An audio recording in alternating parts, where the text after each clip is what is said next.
Before we begin, I wanted to give a huge shout out to Amazon Music for partnering with me on this episode of Chasing Creativity, but more on this later. Let's get right into today's episode.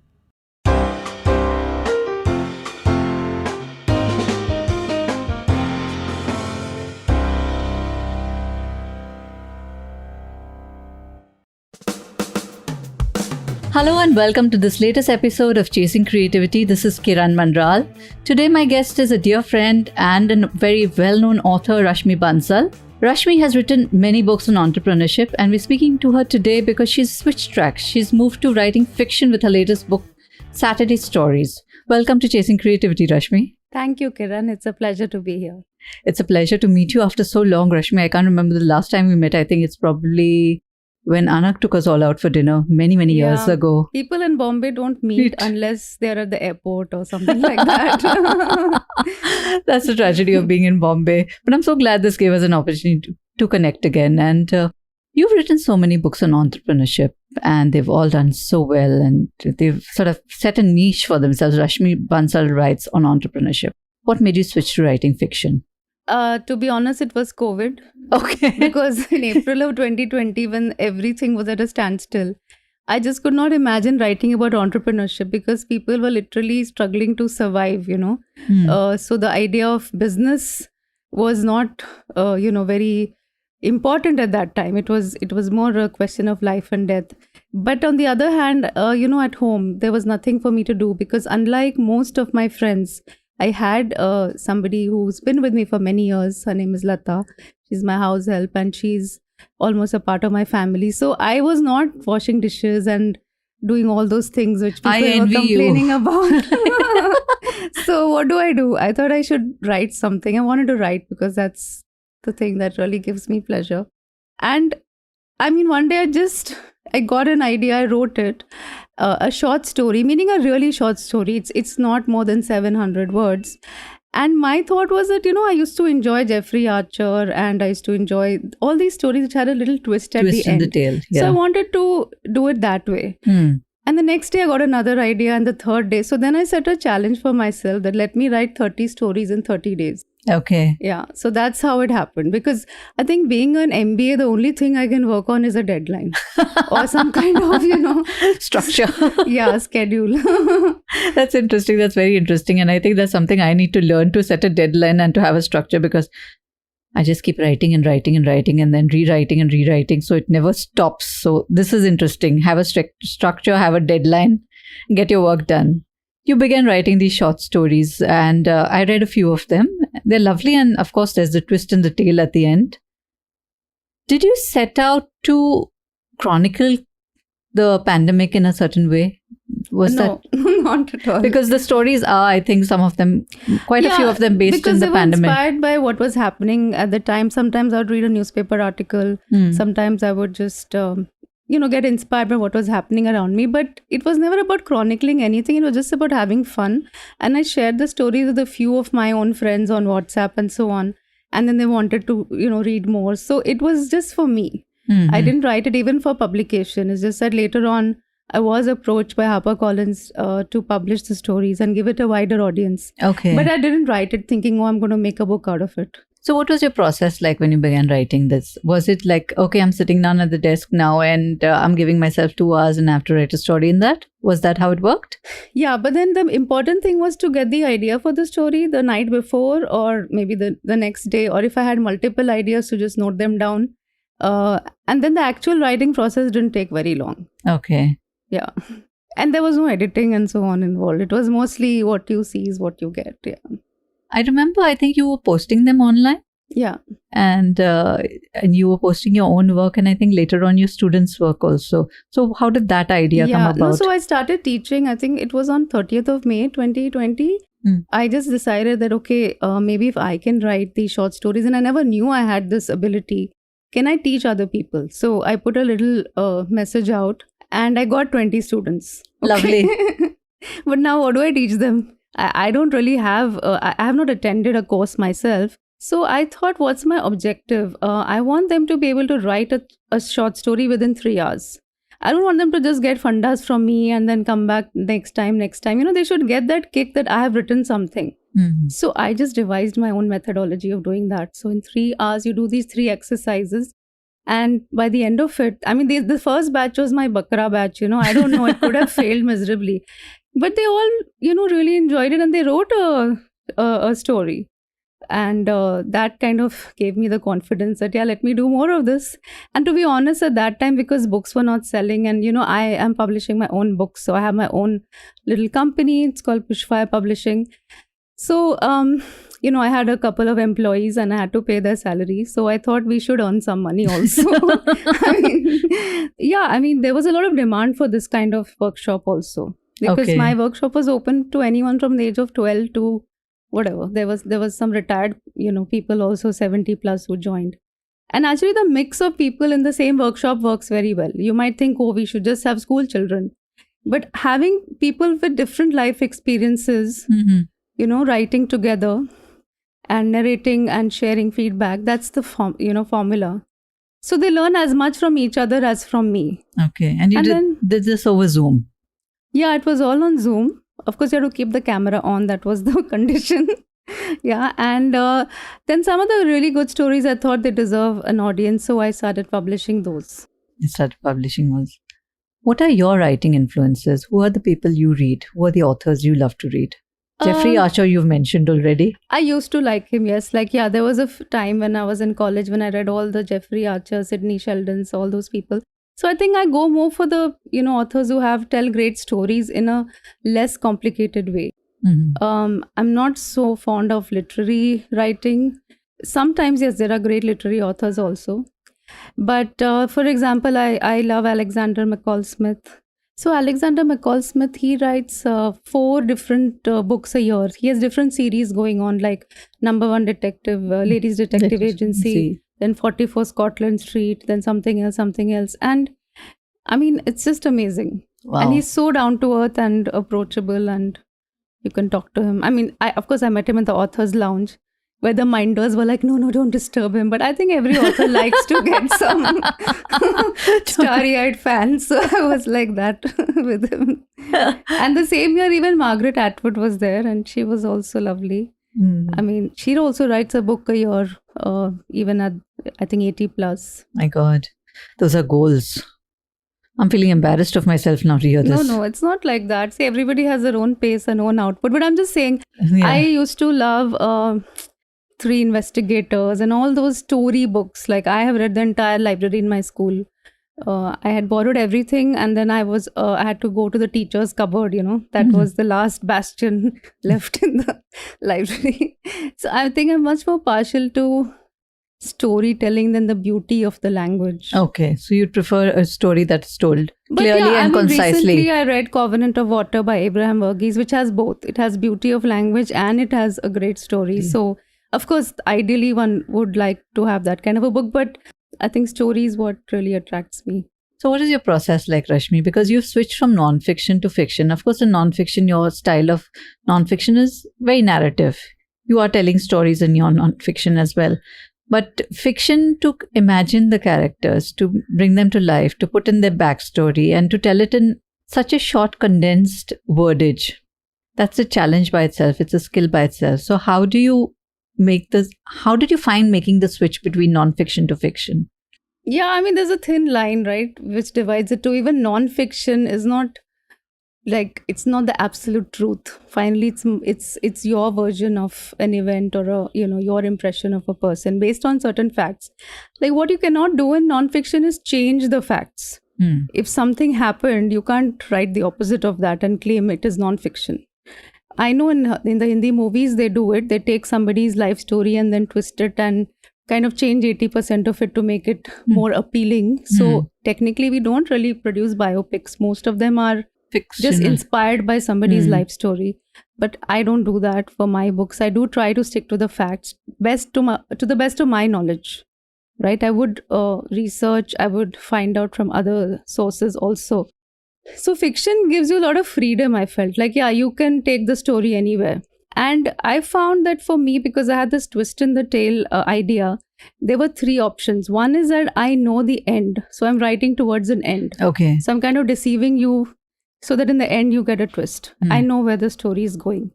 The second thing is that it could go either way. I could, like I wrote one story in this collection, which is about 2 people who were standing in the balconies opposite each other in Italy. And they were, like in those days, people were standing playing violin and all that. So there was a news report that 2 people like who met like this or saw each other like this, they fell in love with each other. Okay. But then, like, what is a story, right? You have to create a story out of it. So now I could have to, initially when I wrote the story, I took a character who's a kind of a lovable loser. He always chases some girl, he doesn't get her. And here again, the same thing happens. Although their eyes meet and sparks fly, but in the end, he doesn't get the girl. And then one of my friends who read it said that, oh, like this is so depressing. Already everything is so gloomy. Can't you at least make a story, have a happy ending? So I changed that ending. How I Met Your Mother. Yeah, How I Met Your Mother. And some stories I found that the character itself decided where it wanted to go, So I'm sure because you're an author, you know that like it doesn't always happen, but sometimes a character becomes so alive in your mind that she dictates to you that, okay, like this is what you wanted to do, but no, I want to do something else. Absolutely. So that happened in a few cases and that was fun too. So yeah. Did you set aside a specific time of day when you would write your stories? Yeah, usually in the morning, because I used to be a late owl, late night owl, but I don't know, in the last 10 years, I'm not able to stay up that late and be productive. So I prefer to write in the mornings. So first thing in the morning is when you get all your writing done? Not necessarily first thing, but maybe like after breakfast or something like that. Okay. Now that you've experimented, they say the short story is a very difficult form to master. Because in a novel, you have the luxury of building up, your entire backstory, entire character, entire context, entire Janam Kundli, so to say. Okay.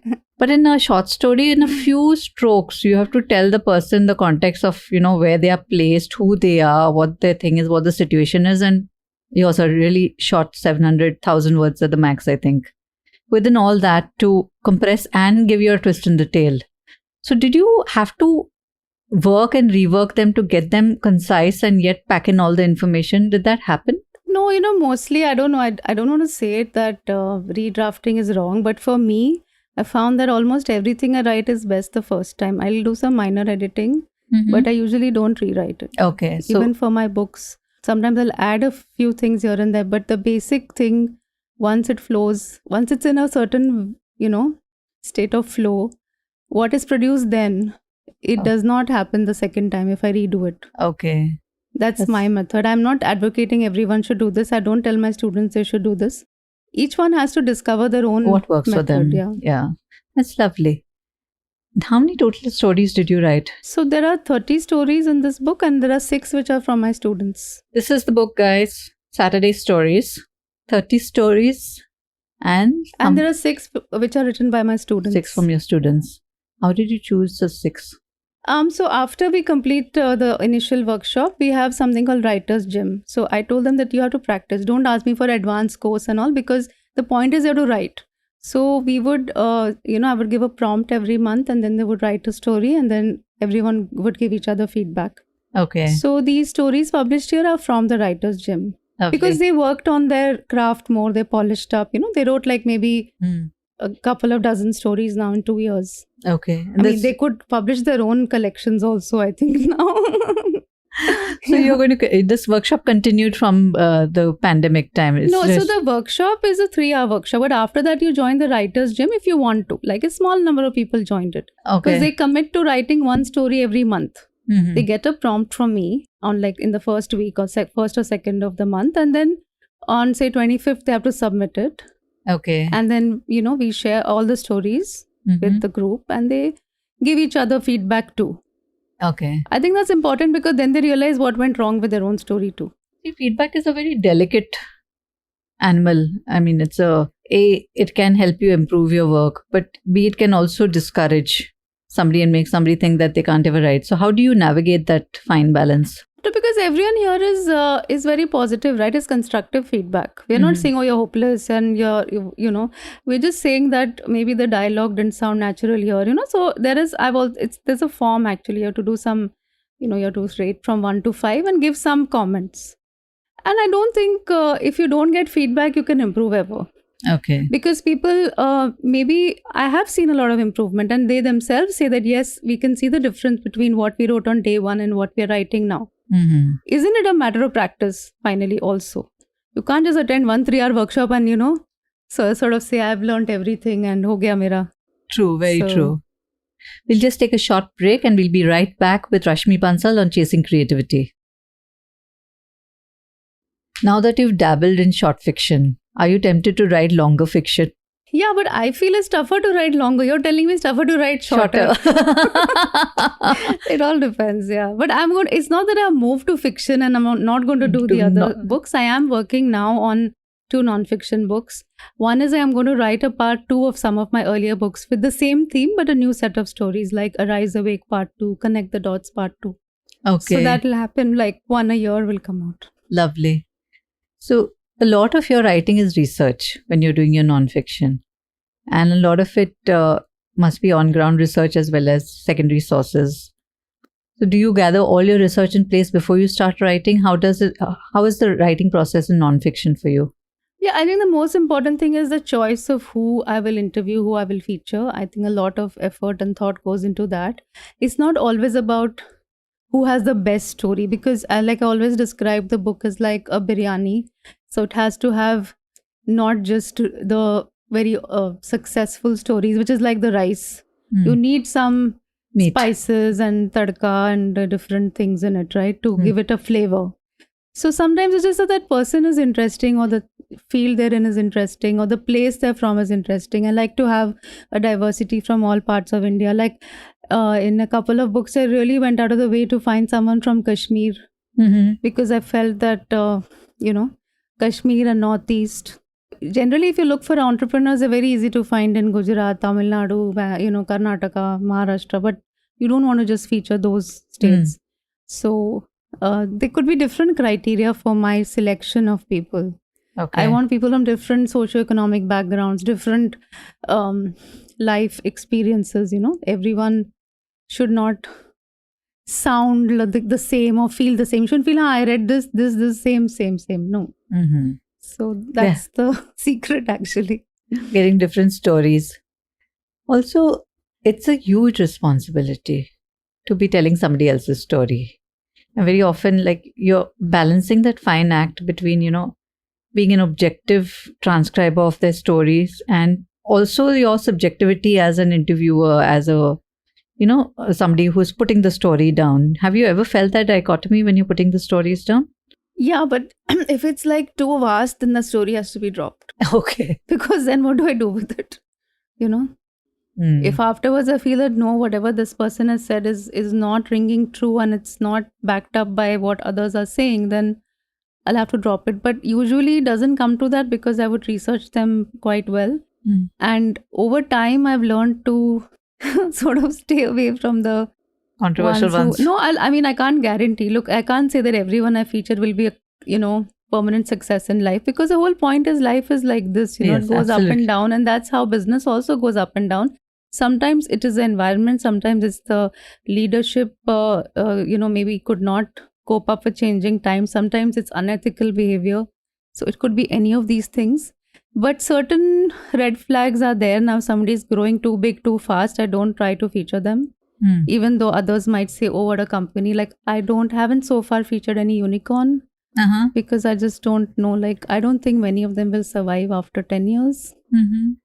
And also the way that they've grown is not inspiring to others. Everyone is not going to get funding, $500 million to throw around that. So the point of these books is to inspire other people that usne kiya hai, aap bhi kar sakte ho.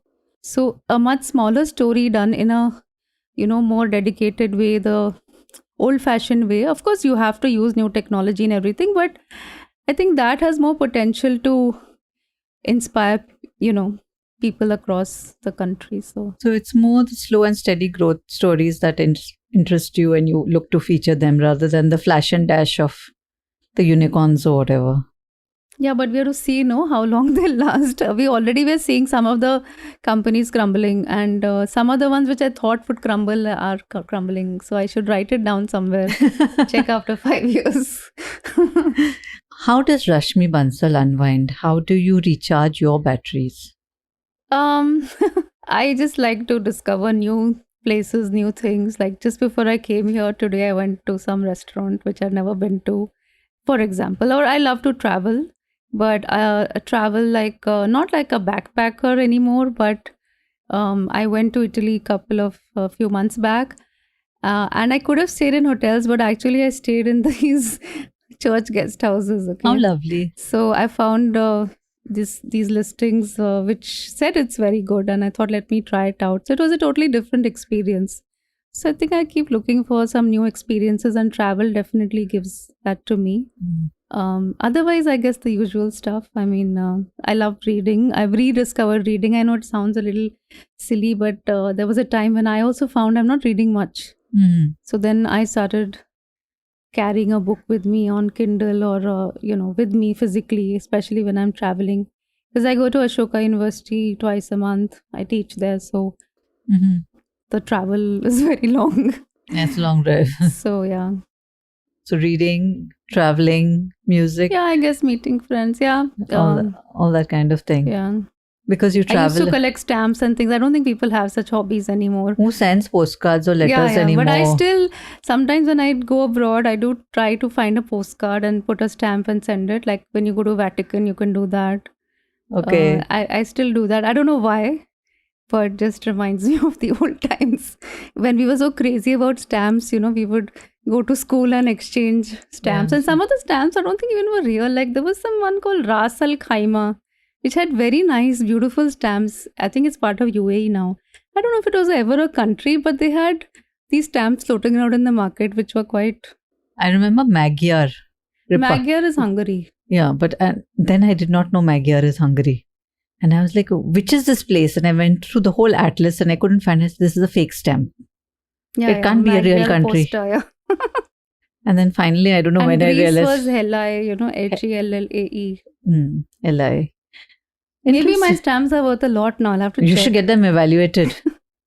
Yeah, actually my father used to collect them because he was a scientist. So he used to get these envelopes, manila envelopes with lots of stamps. So he started collecting them in the 60s. Then he passed them on to me. But nobody has opened those stamp books for the last 30 years. You're sitting on a fortune, Rashmi. Check it out. 60s ke stamps. You spoke about reading, you spoke about traveling, and which brings me to the fact that, as writers ourselves, because maybe city life, maybe Netflix, maybe OTT platforms, maybe social media, but our reading has all gone for a toss. And you just said you rediscovered reading. So did you set out consciously to start reading again? Yeah, and then I joined a book club. Okay. Actually, we have this group called I Am Women's Group, which has many subgroups. So there was a book club. I said, let me join. At least that way, I'm part of a community and everyone's like, I've read this much, I've read that much. So I've read like Covenant of Water, I read because of that group. I would not have maybe discovered it on my own. Maybe I would have, but I just find it's nice to be part of a functioning book club. Certain book clubs, they don't function. They can never find a time to have a meeting. Here it's like they do the meetings on Zoom also, and even if 4 people turn up, they'll still do the meeting. That's lovely. Strangely enough, I'm part of the I Am K-drama group. Don't ask me how I'm part of it. Okay, I like K-dramas, but not enough to join that group because... So I don't know how I'm part of it. I've seen only 3 or 4, so I don't qualify probably. It's a rabbit hole. It's a rabbit hole, trust me. But I get what you're saying, that you need to be part of something that prods you back towards reading, and I'm glad that it is there. Finally, Rashmi, for people who want to take up writing as a profession, you are conducting workshops, you're talking to people across age groups, as you said, from 12 to whatever, who want to write. What advice would you give people who want to start writing? Yeah, they should just start writing instead of thinking about it, because like cycling, swimming, running, anything, you have to build up your writing muscle. So I just tell them, if nothing, just sit for 10-15 minutes a day and write something. Okay, that's where you start. Now, whether you can make a profession out of it or not, I don't know. See, in the past, you could become a journalist. Now, I don't know if you can even become a journalist. So maybe I don't even like this idea of writing content because it's just cut paste from here and there. So I'm not sure, but there are ways you can maybe remain close to writing, but maybe you have to have another career and write as a hobby for a while until you maybe, crack that point where you can just be a writer. So just write and be authentic and true to yourself. Don't try to copy anybody else's style. Yeah, that also brings me to a point where I wanted to ask you, how do you find your writing voice, Rashmi? Let me take that again. How do you find your writing voice? When you have been writing nonfiction for so long and then come into fiction, to find your writing voice is something really difficult. So how did you manage that? I think it's broadly the same. I've had the same voice since I was 17 years old when I started writing for newspapers, which is like a very direct style with a bit of Hindi and English. It's a very relatable conversational style of writing. And that's what I'm good at. Now, I may admire other writers and love the way they write, but if I were to try to be them, it would not work out. I cannot be Amitabh Ghosh, I cannot be Abraham Varghese, I cannot be anybody except who I am. And I'm okay with it. Initially, when I used to work at The Independent, our editor, Deena Vakil, was very against what I wrote. I used to be in charge of this youth page and she used to literally look at that and she would I can imagine Deena. Unhappy with what she was seeing because it was English, some of the words, the headline and so on. But because the owner of the company, Vineet Jain, liked it. So she was like, okay, fine, let it go. And but I never felt inferior or, I felt I should write like her or be, write Shakespeare in English or whatever. So you have to own who you are. I also write in Hindi now, by the way. I write a column for Dainik Bhaskar newspaper twice a month. Lovely. Yeah. And what is the column about? It's called Naya Vichar, Nayi Soch, something like that. Okay. So, and I actually find Hindi audiences very, very responsive. Like the last column I wrote, I got more than 100 emails. I don't know how to reply to them. Yeah, I don't know what I'll have to employ one person to start replying to them, which I don't like either. But, they're really, I think, open and hungry to sort of improve themselves and, all the stuff that maybe is very easily accessible to us. It's not available to them. Mm-hmm. So, I really enjoy writing that column because of the impact I think it's making on, and it's also translated into Marathi and Gujarati, not by me, but by them. Mm-hmm. So, I think that readership is much more dedicated and vast than English readership, which is so fickle and thinks we already know everything and we can read anything. And Lovely, lovely. Looking forward to your 2 new books on entrepreneurship again. And hopefully some long fiction from you coming up soon. Let's see. Thank you so much for taking time out, Rashmi. Yeah, it was a great pleasure. With that, it's a wrap on this episode of Chasing Creativity. This is Kiran Manral. Do catch us on Spotify, BingePods, wherever you get your audio podcasts. See you next week.